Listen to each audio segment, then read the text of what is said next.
Hey everyone, it's Emily Waldo with Wreaths by Waldo, and today I'm going to teach you how to make this over-the-top front door wreath for the 4th of July. We are starting with a Christmas wreath, specifically a 24-inch Christmas wreath. You can find these at burlapandblingdecor.com, and you can always use Waldo 10 if you end up shopping there. They're one of my favorite stores located in Florida. What I'm going to do is I'm actually going to squish it a little bit. I tend to do this with a lot of my designs because I like to always add something in the center. That's just how I design. You can of course keep the circle if you like, and then we're gonna give it a little bit of a fluff.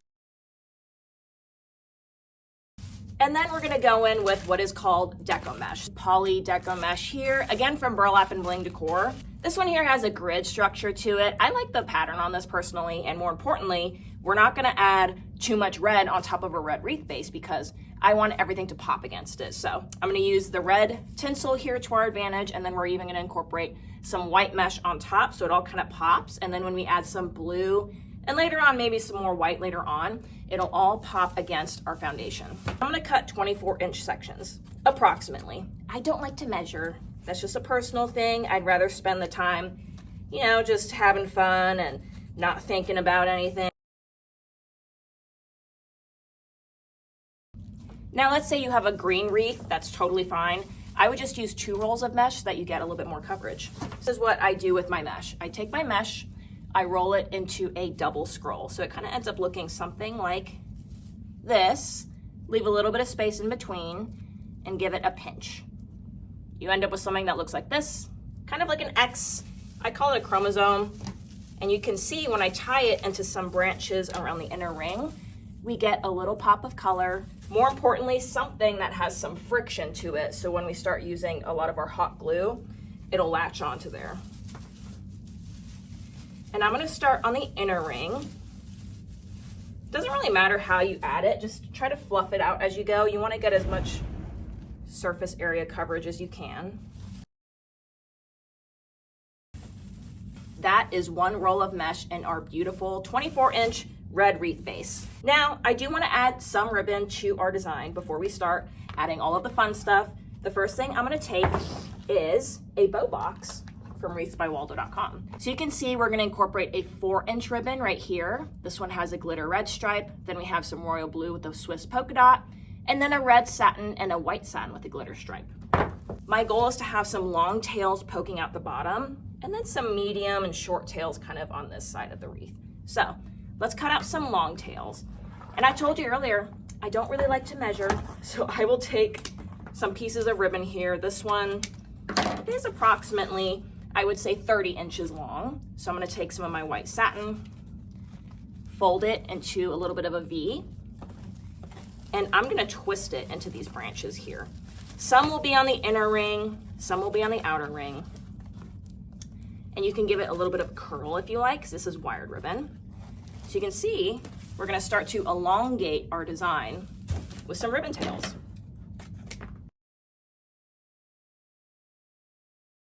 I've just got here a big bundle of ribbon strands and kind of switch between the inner ring and outer ring for all of our ribbon pieces here. And I love the thinner ribbons and how they tend to curl because they hold a lot nicer.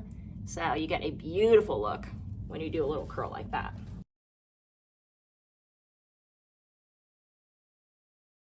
Beautiful. Last but not least, we got another long tail that I think I will just incorporate. And you can see I actually didn't end up using any of the 4-inch ribbon yet. That's totally fine. This is a big ribbon. It's gonna take up a lot of space, so I don't really need to use that just yet, I feel.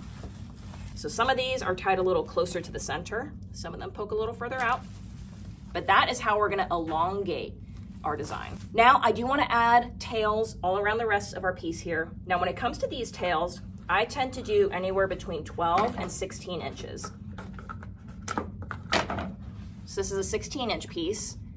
I'm gonna pinch it and fold it just like this. And you don't want it to be too long because you want it to be able to stand up on its own. So whenever it's tied into the branches here, and let's say it's on someone's front door, we don't want the ribbon to just flop down. That's how you know it's too long. So anywhere between 12 and 16 inches, I find. And sometimes you just need a little dab of hot glue. And then of course we're gonna incorporate the same ribbons.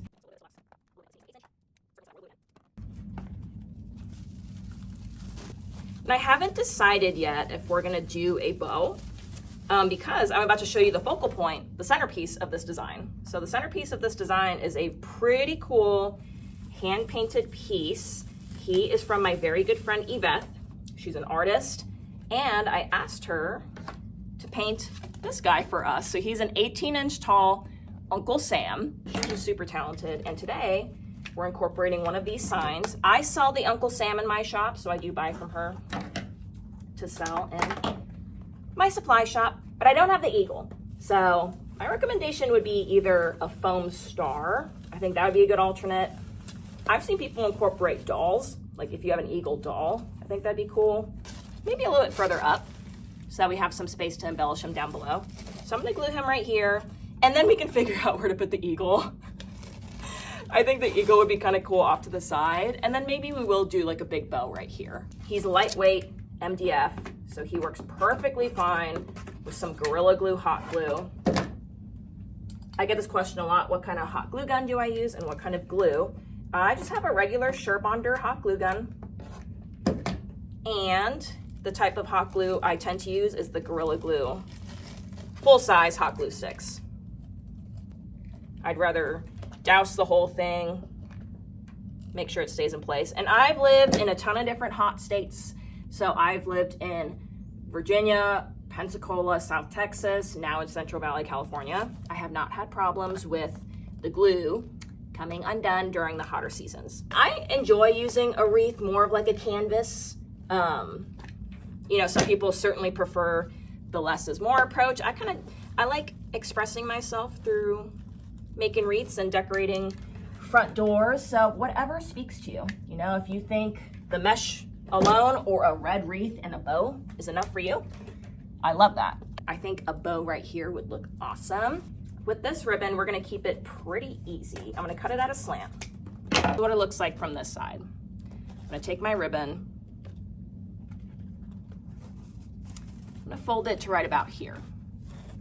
That way we have probably a 6-inch loop. After you've got your 6-inch loop, I'm going to pinch and then kind of fold that ribbon right up on top of it. So how I describe it is it always ends up looking like an M. So it looks like an M, and I'm going to pinch it again and trim. And you can see when you pinch it, you get these little loops that you're able to kind of finesse with. And in this case, we have something that I think looks like a flag, like part of the flag. Now we have a piece of ribbon, it looks like that from the side, but it's kind of just cascading down. And again, I like to cut the ends at a slant or a dovetail, but in today's case, I think a slant would be really pretty. So we could do his striped bow here. I love the way this looks. I'm just gonna take, again, those red branches, use them to our advantage. We're gonna use them to tie everything in. This is why I use Christmas wreaths versus wreath forms, because it just gives you a lot more flexibility. And I'm thinking we kind of match it up here on the corner. So I'm just gonna take an even smaller piece of ribbon, probably like 24 inches. Fold it down, kind of like right here, give yourself an 8-inch loop, pinch, and there we go. We have the same thing, but just with one loop.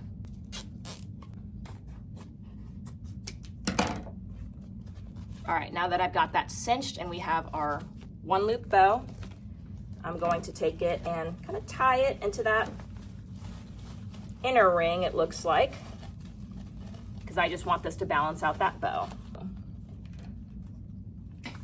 This wreath is getting larger, so I have to kind of adjust the way that you're looking at it. So now we're gonna add some ornaments. Now what I have here are a couple ornaments, literally just 3. I've got here some of my favorite red candy apple ornaments. I sell this at wreathsbywaldo.com. And then here I have a royal blue lattice ornament from Burlap and Bling Decor. Be careful, because it is a lattice ornament, so there's holes in it.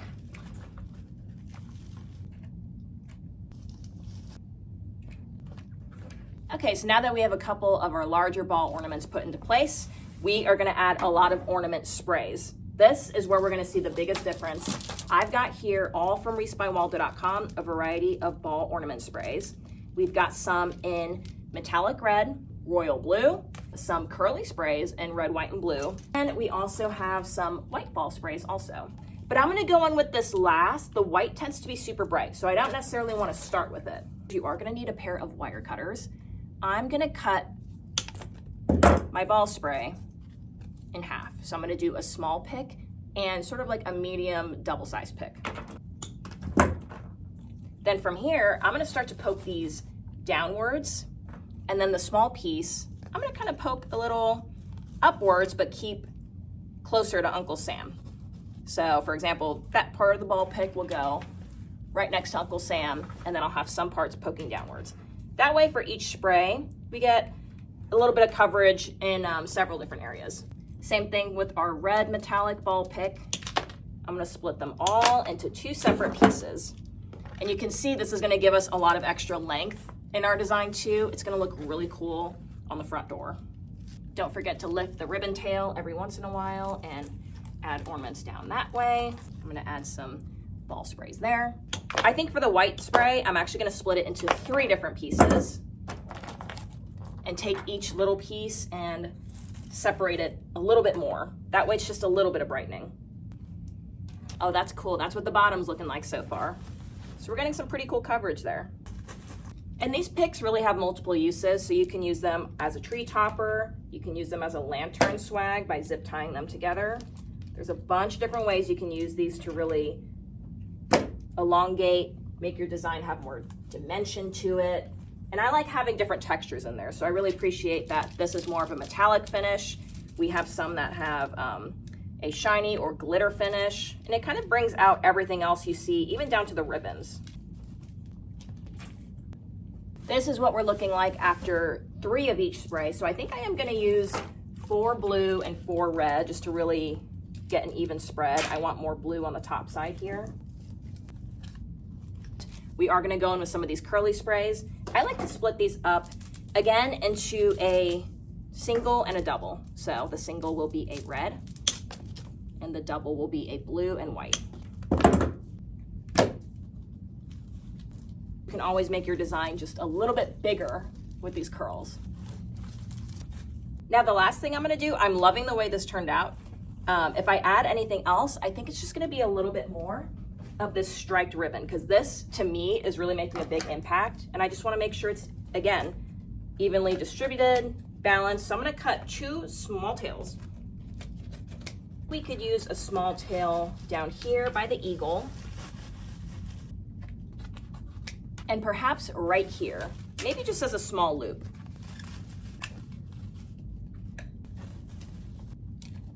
Boom, and there you guys have it. This is a super fun and over-the-top design. I don't think you can get any more 4th of July than this guy right here. Let me know what you guys think in the comments. I can't wait to show you guys more tutorials, and thank you so much for watching. Don't forget to subscribe if you enjoyed this tutorial, and I'll see you all again soon. Bye.